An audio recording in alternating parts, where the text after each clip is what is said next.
2 Corinthians 2:14. But thanks be to God who always leads us as captives in Christ's triumphal procession and uses us to spread the aroma of the knowledge of Him everywhere. For we are to God the pleasing aroma of Christ among those who are being saved and those who are perishing. To the one, we are an aroma that brings death. To another, we are the aroma that brings life. In reading this passage, I noticed the word captives, which means a person who is taken as a prisoner.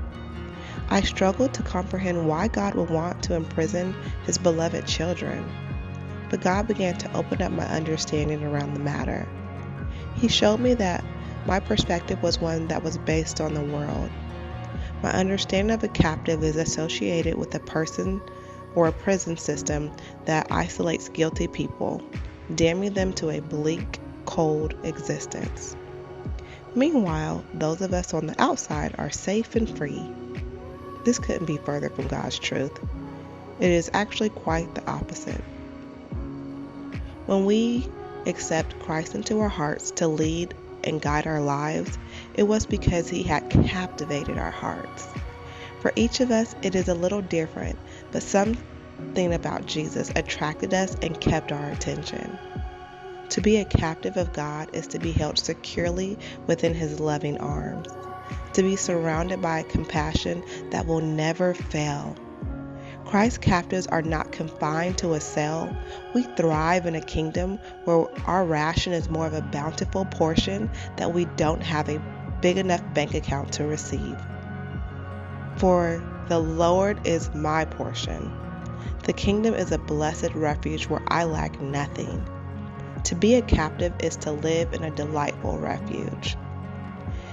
It kind of reminds me of that moment when Mufasa is speaking to Simba about their kingdom, which was vast and beautiful, but also had its limits. And if you remember, Mufasa warned about the elephant graveyard, which was a place for the dead. The hyena's home was located in a place of death because they would not surrender to the king. They chose to live in a place without hope, food, or water. Not to get too deep, but God knows that we are living in a world that causes the wear and tear of our bodies daily. Daily hustle that leaves a lot of us exhausted and fearing that there is not enough love, provision, or happiness to go around. I do not know about you, but I'd rather be taken in from the cold to experience a love that I will never know the depth, the width, or the height of.